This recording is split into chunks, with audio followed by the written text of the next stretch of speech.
240.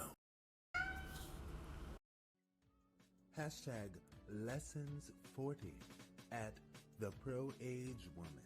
Hashtag VersTV 240A.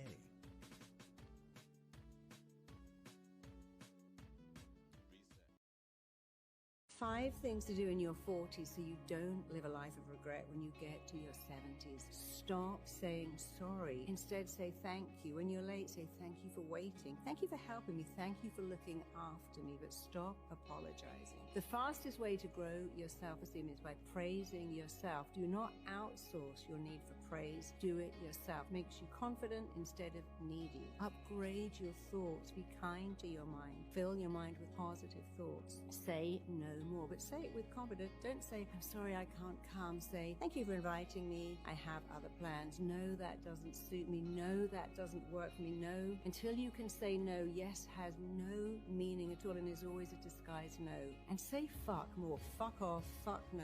It's a very powerful word. So say fuck off more, especially if you're a woman. It gives you power. Don't apologize. Be your own authentic self is the best thing you can ever be.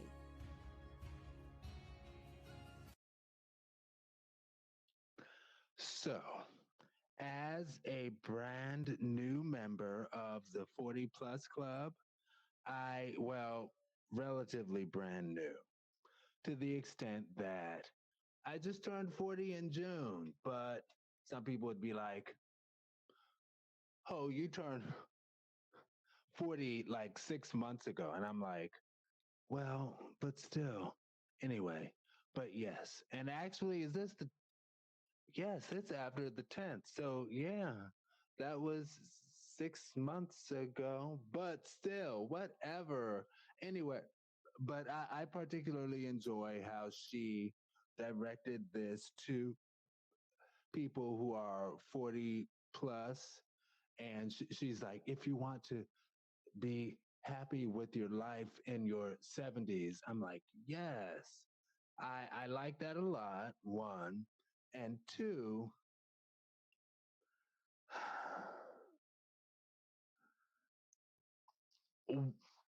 I feel it applies to all people.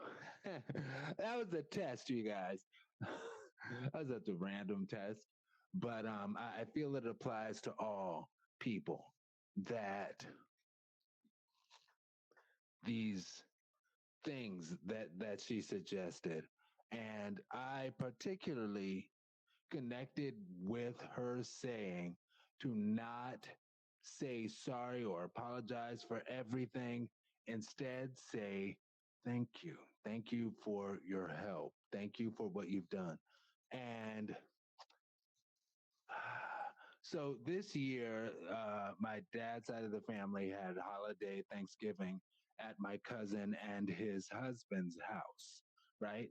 I'm gonna be there one time. Yes, eventually, or whatever. But yes, we had dinner at my cousin and his husband's house. Okay. Yes, team husbands. And they, for those who have seen Aaron Mack in person, you know that I currently am in a situation that not only are there bed bugs in the house, still, but it's whatever.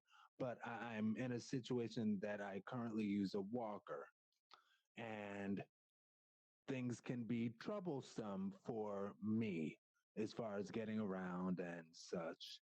And I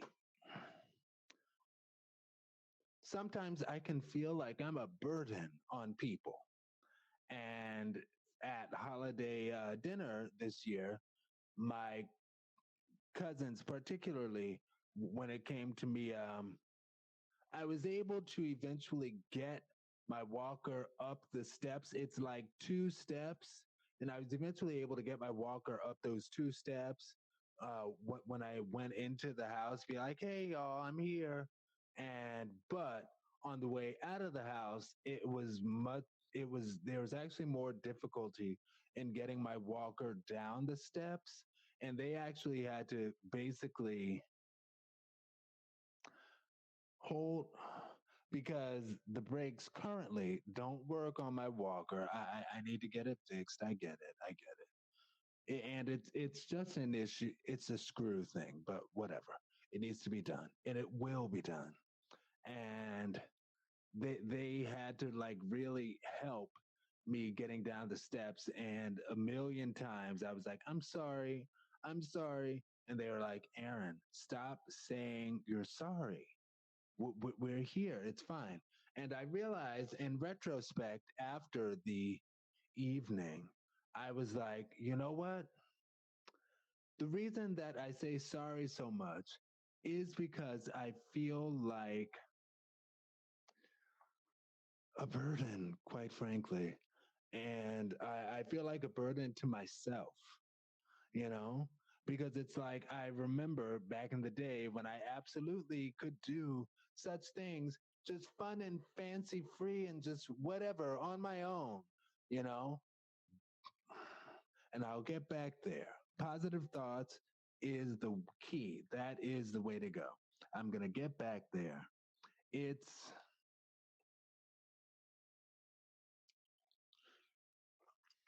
also when she mentioned praising yourself, that is something that I actually do because I acknowledge that, particularly with my habit of saying sorry. So I'm sorry. Like we went to see the Beyonce movie this past weekend, and my friend who went with me, like I was doing good at first because like it was a few steps up to the theater, and once you get inside, it's those few steps. And I didn't want to take the ramp. And the reason I don't always just go to the ramp is because that's actually even much more walking. So generally, I prefer, if it's just a couple of steps, I prefer to go up the steps. And as I was going up the steps, there was a woman who